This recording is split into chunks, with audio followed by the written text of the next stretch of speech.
चलिए, आज आगे जहाँ से न्यूमेरिकल उस दिन पढ़ा रहे थे उसके आगे से स्टार्ट कर रहे हैं।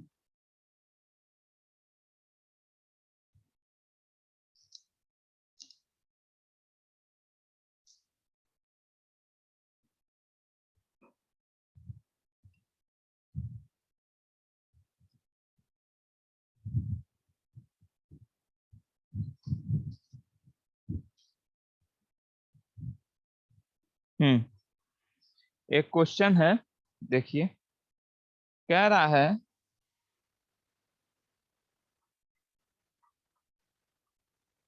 कार्नोट इंजन की दक्षता, कार्नोट इंजन की दक्षता 80% दी गई है। ठीक। यदि चक्र की दिशा उलट दी जाए, यदि चक्र की दिशा उलट दी जाए, उलट दी जाए का मतलब क्या हो गया? कार्नोट साइकिल से अब रिवर्स कार्नोट साइकिल हो गया। उलट दी जाए तो इसका सीओपी मतलब निष्पादन गुणांक क्या होगा? ये है क्वेश्चन। ठीक है, अब मैं ऑप्शन देख रहा हूं। 1.25, बी है 0.8, सी है 0.5 और डी है 0.25।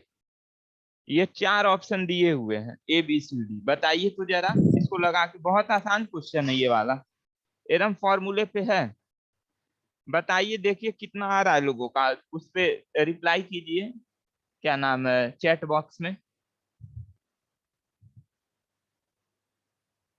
2 मिनट टाइम दे रहे हैं। तब तक दूसरा सवाल देखें। हम्म,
अभी कोई रिप्लाई नहीं किया।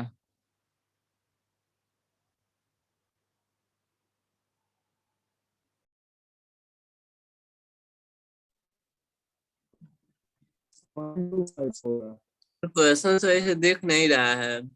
अरे यार इतना एकदम साफ तो दिख रहा ऑप्शन है। डी होगा सर। नहीं, गलत है ऑप्शन बी। सर धुंधलापन दिखाई दे रहा है। ठीक है, चलिए तब। विकास सिंह ने रिप्लाई किया है ऑप्शन डी। ऑप्शन डी बिल्कुल सही है। ऑप्शन डी बिल्कुल सही जवाब। देखिए, इसको मैं बता रहा हूँ। बिल्कुल सिंपल क्वेश्चन है ये। क्वेश्चन ये कह रहा है कि ये कार्नोट चक्र है। मैं इसको रफ कर दे रहा हूँ। क्वेश्चन कह रहा है कार्नोट इंजन की दक्षता। दक्षता हम कब निकालते हैं? इफिशियंसी हमने थर्मोडायनेमिक्स में पढ़ाया था, आप लोग पढ़े थे। दक्षता जो होता है वो आपका हीट इंजन के लिए लगता है। हीट इंजन के लिए निकाला जाता है, ठीक है। टरबाइंस के लिए, इन सब के लिए दक्षता निकाली जाती है, एफिशिएंसी निकाली जाती है, ठीक है। तो मान लीजिए एक कार्नोट इंजन है, मतलब कोई हीट इंजन है जो कार्नोट चक्र पे कार्य कर रहा है, ठीक है। तो इसकी जो दक्षता है, मान लीजिए दक्षता को हम ईटा से डिनोट करते हैं, तो ये आपका हीट इंजन की दक्षता कितना दिया हुआ है? 80% दिया हुआ है, ठीक है। कह रहा है इस चक्र को, जैसे ये जो हीट इंजन है ये किस पे कार्य कर रहा है? कार्नोट चक्र पे कार्य कर रहा है। और कह रहा है इस चक्र को अगर उलट दिया जाए, उलट दिया जाए मतलब रिवर्स कार्नोट साइकिल हो जाएगा, जिसपे हमारा रेफ्रिजरेटर कार्य करता है।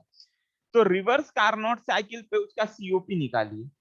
तो मैं जब पढ़ा रहा था एरम स्टार्टिंग का, फर्स्ट चैप्टर की ही बात है ये, जहाँ पे हीट इंजन, हीट पंप और रेफ्रिजरेटर का मैंने जो है एक रिलेशन भी बताया है आपको। तो उसी समय इफिशियंसी के भी बारे में मैंने समझाया था। यहाँ चक्र को उलट दिया जा रहा है। तो मैंने ये बताया था उस चैप्टर में कि जो इफिशियंसी होती है, इफिशियंसी और सीओपी क्या होता है? एक दूसरे के व्युत्क्रमानुपाती होते हैं। क्या होता है? एक दूसरे का व्युत्क्रमानुपाती होता है, ठीक है। जस्ट उल्टा होता है। इफिशियंसी में क्या होता है? आउटपुट बटे इनपुट, किया गया कार्य बटे दी गई उष्मा। किया गया कार्य बटे दी गई उष्मा को हम क्या कहते हैं? इफिशियंसी कहते हैं। जबकि सीओपी में क्या सीओपी का फॉर्मूला क्या होता है? प्रशीतन प्रभाव, मतलब जो उष्मा जो है खाद्य पदार्थों से ली जा रही है बटे उस उष्मा पे किया गया कार्य। तो जस्ट उसका उल्टा हो गया इफिशियंसी का।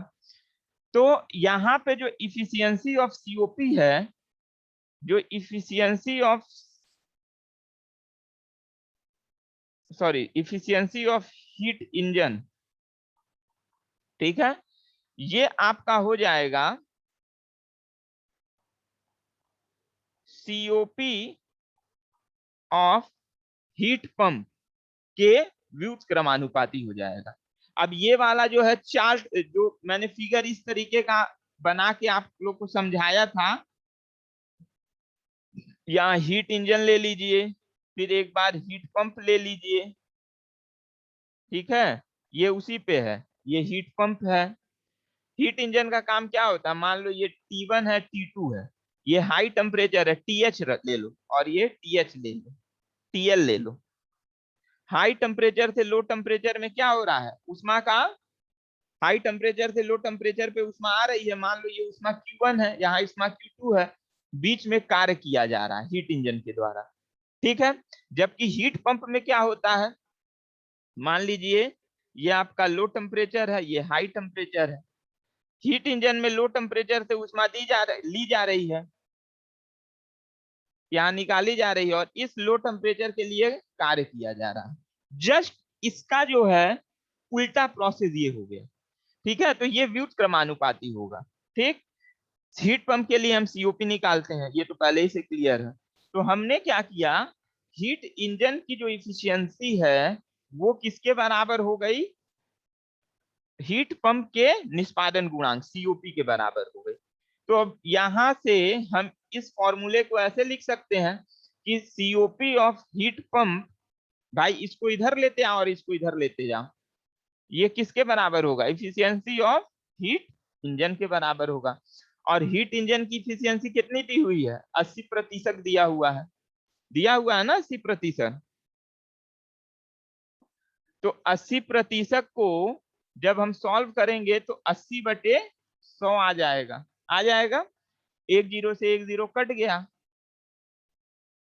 दो से काट दो, दो चौको 8, दो बचे 10। यानी जो वैल्यू आ रही है ये 4/5 आ रहा है। ये 4/5 कहाँ पुट कर देंगे? यहाँ पे पुट कर देंगे। तो जब इसको 4/5 यहाँ पुट करेंगे तो 5 ऊपर चला जाएगा, तो आएगा कितना? 5/4। इसको सॉल्व करोगे कितना आ जाएगा? 1.25। अभी हमारा काम खत्म नहीं हुआ। ये तो किसका सीओपी निकला है? हीट पंप का निकला है। हमको निकालना किसका है? रेफ्रिजरेटर का निकालना है। तब यहाँ पे अब हम फिर वो फॉर्मूला यूज करेंगे। कौन सा फॉर्मूला यूज करेंगे? COP of heat pump is equal to 1 plus COP of refrigerator. याद आ गया? अब सीओपी ऑफ हीट पंप आपको दिया हुआ है 1.25, 1 प्लस सीओपी ऑफ रेफ्रिजरेटर। इस 1 को इधर लेते आओगे तो 1.25 -1 हो जाएगा सीओपी ऑफ रेफ्रिजरेटर। और 1.24 में से एक माइनस करोगे तो सीओपी ऑफ रेफ्रिजरेटर का आंसर कितना आ जाएगा? 0.25। यही पूछा था, यही आंसर हो गया 0.25। यानी ऑप्शन नंबर जो डी वाला था वही सही था। ठीक है, नोट कर लीजिए।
हो गया, आगे बढ़ा जाए।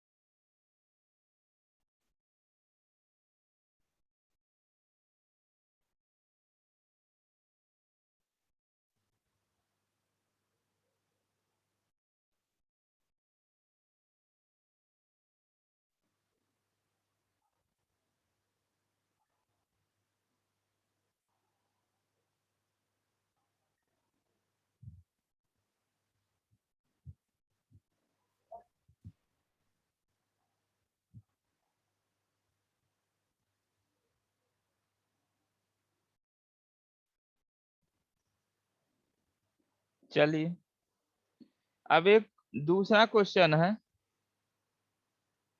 अच्छा क्वेश्चन है ये।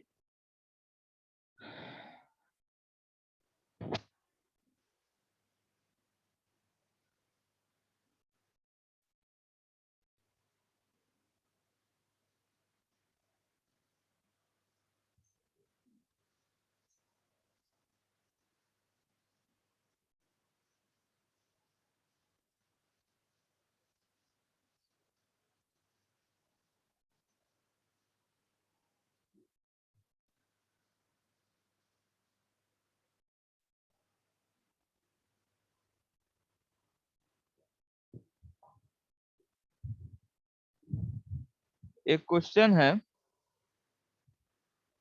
ये भी फॉर्मूले ही बेस्ड क्वेश्चन है और अच्छा क्वेश्चन है, इस वजह से इसको बता दे रहा हूं।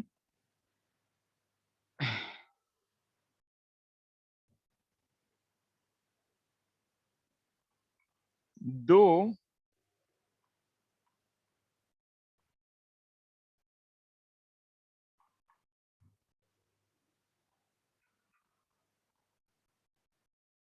दो उत्क्रमणीय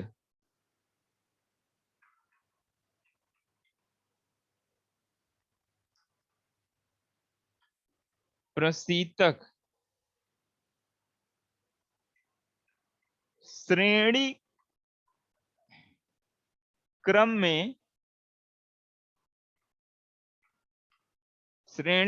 में व्यवस्थित है।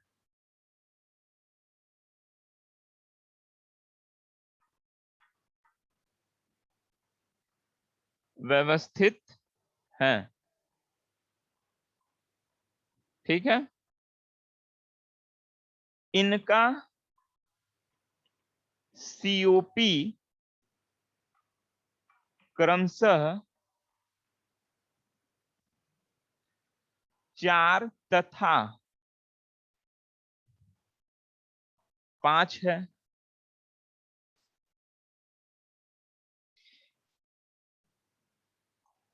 तो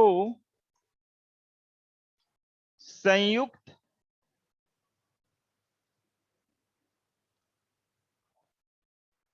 प्रशीतन प्रणाली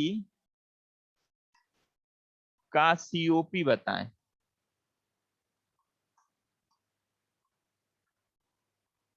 ठीक है, ये क्वेश्चन है। अब इसका ऑप्शन क्या है? पहला है 1.5, दूसरा है 2, तीसरा है 3 और चौथा है 4.5। क्वेश्चन नोट कर लीजिए और बताइए। ये क्वेश्चन इस वजह से मैंने बताया, आपने सीओपी का फॉर्मूला तो पढ़ा होगा, लेकिन इस क्वेश्चन में क्या कह रहा है? क्वेश्चन में ये कह रहा है कि दो प्रशीतन तंत्र है, प्रशीतक तंत्र है और उत्क्रमणी है। उत्क्रमणी मतलब रिवर्सिबल, ठीक है, जो श्रेणी क्रम में लगे हुए हैं। इस तरह का क्वेश्चन आपने जैसे जब भौतिक विज्ञान पढ़ा होगा 10 में, तो उसमें था ना, उसमें क्या नाम है, प्रतिरोध वाला जो चैप्टर है, विद्युत प्रतिरोध, ठीक है, विद्युत धारिता, उसमें पढ़ा है ना आपने श्रेणी क्रम और क्या नाम है, समानांतर क्रम, और उस पे सवाल भी लगाया है। उसी टाइप का ये क्वेश्चन है कि दो प्रशीतन जो है रिवर्सिबल उत्क्रमणी, वो श्रेणी क्रम में व्यवस्थित है और उनका सीओपी दिया हुआ है, एक का 4 है और एक का 5 है। तो हमको निकालना क्या है? संयुक्त प्रशीतन प्रणाली का मतलब, इनको अगर आपस में मिला दिया जाए तो जो संयुक्त प्रशीतन प्रणाली बन रही है उसका सीओपी बताएं। ठीक है, तो उसके लिए क्या करेंगे?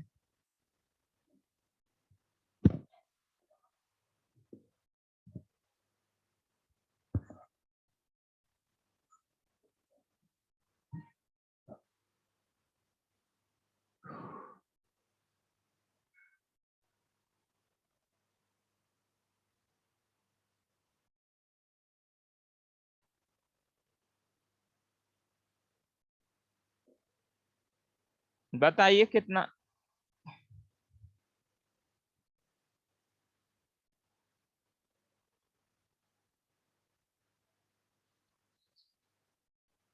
हो गया पहले? बताइए।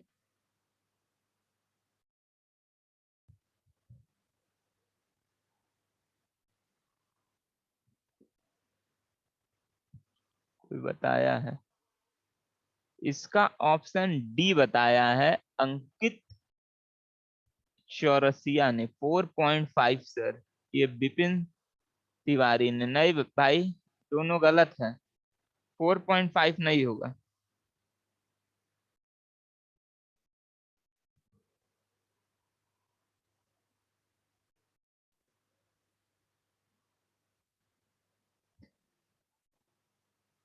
वन 1.5 1.5 भी नहीं होगा, बता रहा हूं मैं। ये इस वजह से आप लोग को नहीं आ रहा है, ये फॉर्मूला आप लोग नोट कर लीजिए इस तरह के सवाल। फॉर्मूला क्या है, चलिए मैं रफ, इसका ऑप्शन आएगा बी, 2 आएगा। किसी ने बी रिप्लाई किया है, विकास सिंह ने। हाँ तो विकास सिंह का भाई सही है, बी। देखिए इसमें कैसे क्या है, मान लीजिए दो प्रशीतन प्रणाली है जिनका सीओपी दिया हुआ है, तो एक को हमने ले लिया COP1 जिसकी वैल्यू 4 है, और दूसरा ले लिया COP2 जिसकी वैल्यू क्या है, 5 है। ठीक है, तो हमको संयुक्त प्रशीतन प्रणाली का सीओपी निकालना है, तो इसका सूत्र होता है सीओपी, ये बराबर होता है COP1 गुणे COP2 बटे 1 प्लस COP1 प्लस COP2। ये नोट कर लीजिएगा, ये हम डायरेक्ट फॉर्मूले पे इस तरह के क्वेश्चंस आते हैं, ये भी किसी कंपटीशन का पूछा ही हुआ है जेई के लिए। समझ में आ रहा है, दो प्रशीतन है जो श्रेणी क्रम में है, दोनों का सीओपी दिया हुआ है, एक को हम COP1 मान लिए, दूसरे को COP2 मान लिए। तो जो फॉर्मूला है, जो संयुक्त प्रशीतन प्रणाली का सीओपी निकालना, उसका जो फॉर्मूला है वो क्या है, पहले सीओपी और दूसरे सीओपी का गुणनफल बटे 1 प्लस पहले और दूसरे का जोड़, 1 प्लस COP1 प्लस COP2। अब ये जो फॉर्मूला है, इसमें बस आपको यही वैल्यू पुट कर देना है, 4 और 5। तो COP1 के जगह 4 गुणे 5 बटे 1 प्लस 4 प्लस 5। अब इसको सॉल्व कर लो, तो ऊपर आपका आएगा कितना, 4 पचे 20, दिख रहा है, हाँ दिख रहा है। नीचे कितना आएगा, 4 5 और 1 जोड़ोगे तो कितना आ जाएगा, 10। एक जीरो से एक जीरो कट गया, यानी आंसर कितना आ गया, 2। आंसर कितना आ गया, 2। क्लियर है, चलिए नोट कर लीजिए, ये तो जरूर नोट कर लीजिएगा इस टाइप का। बी बी बी बी, हाँ सही है, सबका जवाब सही है बिल्कुल। अब इसको नोट कर लीजिए,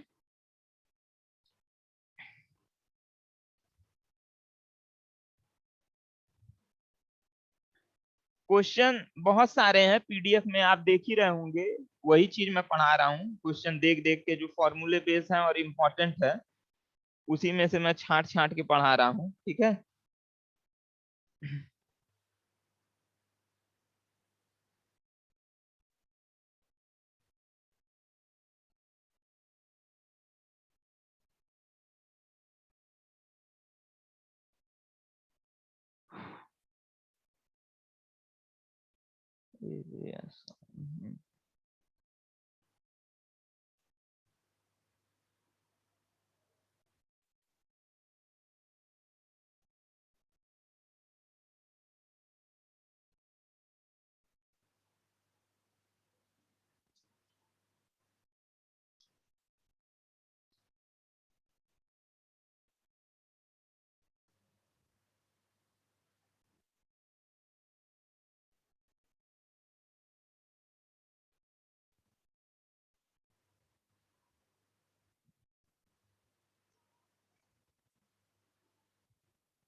देखिए एक टाइप का मैं बता रहा हूँ। हम्म,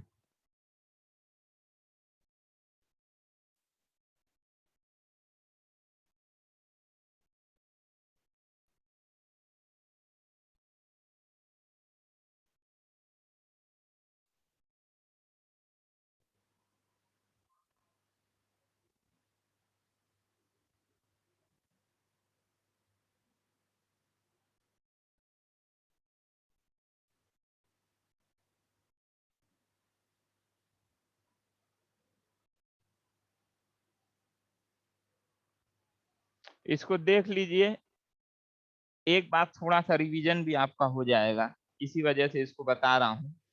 और ये इस टाइप के क्वेश्चन एग्जाम में आते हैं, इस वजह से भी बता दे रहा हूँ। लेकिन ये थोड़ा सा जिन्होंने क्लास नहीं किया होगा उनको तो नहीं समझ में आएगा, जो अगर शुरू का क्लास किए होंगे उन्हीं को समझ में आएगा, उन्हीं को थोड़ा बहुत याद आएगा जब मैं बता रहा हूँ तो।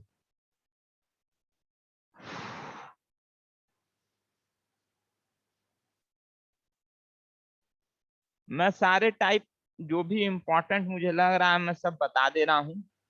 अब उसके बाद ये आप है कि आप इसको नोट करके इसको प्रैक्टिस एक बार जरूर देख लीजिए, मतलब सवाल। और एग्जाम में देखो 1.5 घंटे के पेपर में 50 क्वेश्चन आ रहा है, तो आप खुद समझ सकते हो कि 1.5 घंटा मतलब आपका 90 मिनट में 50 क्वेश्चन अगर आ रहा है, तो उसमें इस टाइप के क्वेश्चन बिल्कुल नहीं, और ऑब्जेक्टिव ही है, तो जो न्यूमेरिकल आएगा इस टाइप का बिल्कुल नहीं होगा कि जिसमें बहुत ज्यादा टाइम टेकन हो। मतलब अगर मान लीजिए अगर 5 न्यूमेरिकल आ रहा है, 6 न्यूमेरिकल आ रहा है, तो उसमें से 1-2 न्यूमेरिकल आप जो है अगर उस चीज को अगर अपवाद के तौर पे छोड़ दें, क्योंकि वो हर एग्जाम में 1-2 क्वेश्चन इस टाइप के जरूर दिए जाते हैं ऑब्जेक्टिव में जिसमें बच्चे फंस जाए, ठीक है। और चूंकि ये तो कंपटीशन का एग्जाम है नहीं, सिंपल भाई एकेडमिक एग्जाम है, तो इसमें तो वो भी प्रोबेबिलिटी नहीं है।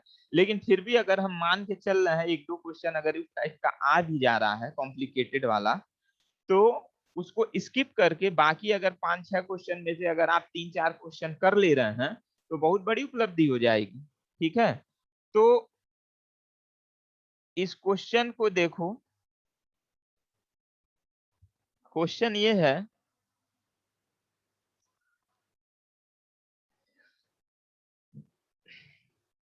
वाष्प संपीड़न प्रशीतन चक्र, पूरा मैं नहीं लिख रहा हूं, मैं लिख दे रहा हूं वीसी चक्र, ठीक है। वीसी मतलब वेपर कंप्रेशन साइकिल। वाष्प संपीड़न चक्र में प्रशीतक की विशिष्ट तापीय धारिता, प्रशीतक की विशिष्ट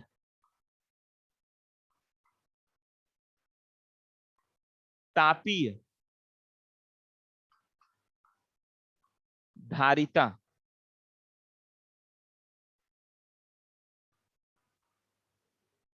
धारिताएं दी गई हैं, ठीक है। अब देखिए नीचे लिखा है वाष्पित्र का प्रवेश, वाष्पित्र का प्रवेश ये कितने पे हो रहा है, 100 किलो जूल पर किलोग्राम, ठीक है। फिर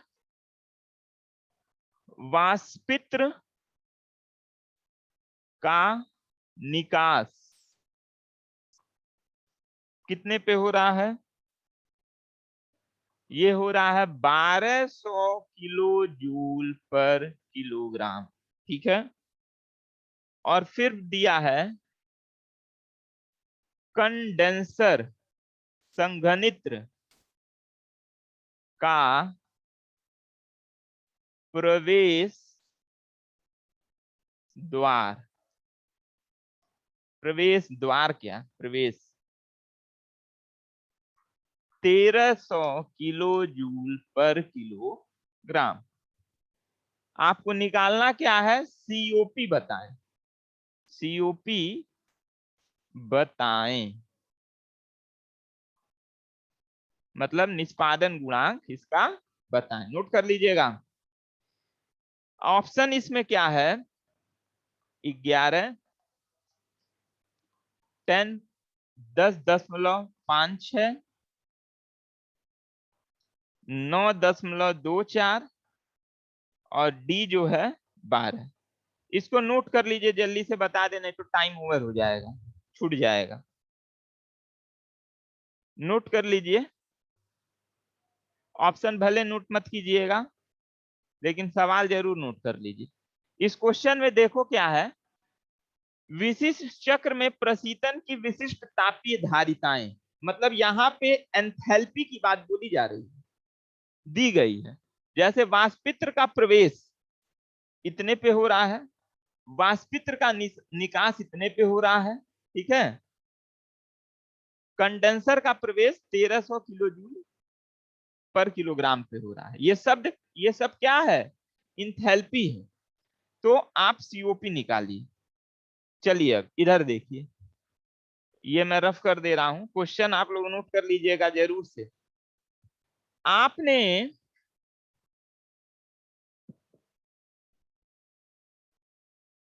ये वाला फिगर अगर आपको याद आ रहा होगा,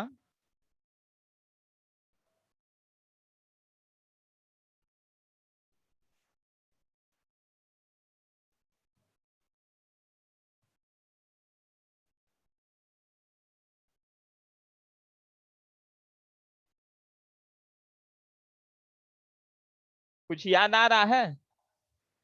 ये बिंदु 1 है, 2 है, 3 है, 4, यहां से कंप्रेस हो रहा है,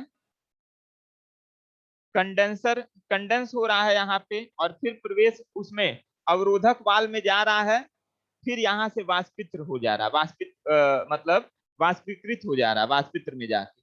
यहाँ पे ये क्या कर रहा है, खाद्य पदार्थों से उष्मा ले रहा है, यहाँ पे ये उष्मा बाहर निकाल रहा है कंडेंसर में, यहाँ से इसको कार्य किया जा रहा है इसमें कंप्रेसर के द्वारा, ठीक है। तो इसका एक सूत्र था सीओपी का एक सूत्र था, वो क्या था बताइए, क्या था भाई? सीओपी का सूत्र क्या होता, प्रशीतन प्रभाव बटा किया गया कार्य।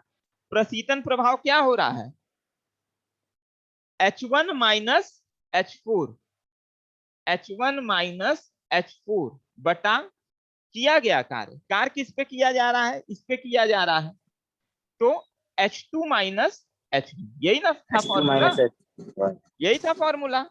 अब यहाँ पे इस फिगर में देखो कि ये जो अवरोधक वाल्व से यहाँ पे इसका प्रसारण हो रहा है, यहाँ पे इंथैल्पी क्या है, कांस्टेंट इंथैल्पी है, क्योंकि अवरोधन वाल्व में प्रसारण किस तरीके से हो रहा था, रिवर्सिबल एडियाबैटिक एक्सपेंशन, हाँ ऐसे याद नहीं आ रहा यार कौन सा था,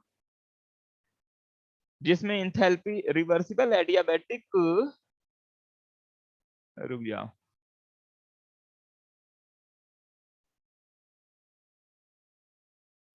सॉरी रिवर्सिबल क्या, इरिवर्सिबल एडियाबैटिक, हाँ इरिवर्सिबल एडियाबैटिक एक्सपेंशन हो रहा था। तो इरिवर्सिबल एडियाबैटिक एक्सपेंशन के लिए जो इंथैल्पी है ये क्या हो जाएगी, कांस्टेंट हो जाएगी, स्थिर हो जाएगी। तो यहाँ पे ये जो H4 है इसको हम क्या लिख सकते हैं, H4 भी लिख सकते हैं और H3 भी, क्यों, क्योंकि यहाँ पे H3 इक्वल टू H4 होता है, ठीक है। चलो यहाँ इसको H4 ही रहने दो, यहाँ तक क्लियर हो गया। अब देखो वाष्पित्र का प्रवेश, वाष्पित्र किस पे प्रवेश कर रहा है, 100 पे, तो वाष्पित्र में प्रवेश किस बिंदु पे हो रहा है, तो जो H4 है यहाँ है ना, ठीक है, H3 इक्वल टू जो H4 है ये कितना है, 100 किलो जूल पर किलोग्राम, ठीक है। वाष्पित्र का निकास, यानी निकास कहाँ हो रहा है, बिंदु 1 पे, तो यहाँ H1 कितना है, H1 कितना है वैल्यू 1200 किलो जूल पर किलोग्राम। फिर क्या कह रहा है, कंडेंसर में प्रवेश, कंडेंसर में प्रवेश कहाँ हो रहा है, बिंदु 2 पे हो रहा है, तो यहाँ पे H2 की वैल्यू क्या हो जाएगी, 1300 किलो जूल पर केल्विन, किलो जूल पर किलोग्राम।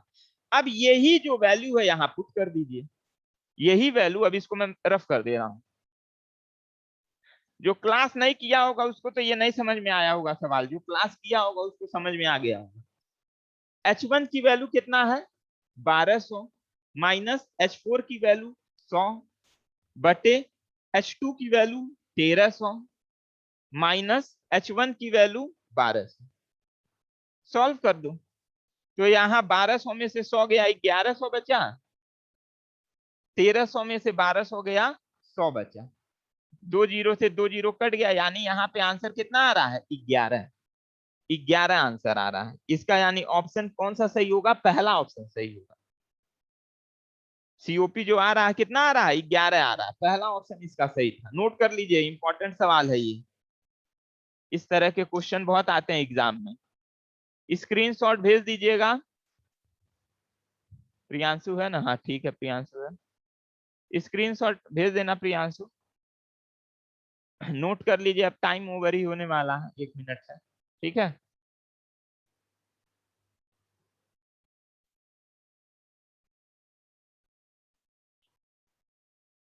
इस टाइप के बुक में और भी क्वेश्चंस दिए हुए हैं। आप चाहें तो जो मैंने भेजा है पीडीएफ मतलब उससे लगाइएगा। एक टाइप का तो मैंने ये बता दिया है, उसके अलावा भी मैं देख रहा हूँ कुछ क्वेश्चन और भी हैं इसी पे, एंथैल्पी बेस पे। लेकिन एंथैल्पी बेस पे भी इसी टाइप के क्वेश्चन आएंगे छोटे से, जिसमें आपको अगर ग्राफ क्लियर होगा तो आप तुरंत कर ले जाएंगे और फॉर्मूला याद होगा। ग्राफ क्लियर होगा तो फॉर्मूला भी आप बना लेंगे, याद करने की जरूरत ही नहीं है। लेकिन अगर मान लीजिए ग्राफ ग्राफ क्लियर नहीं है तो यही फॉर्मूला होता है, H1 माइनस H4 बटे H2 माइनस H1। ठीक है।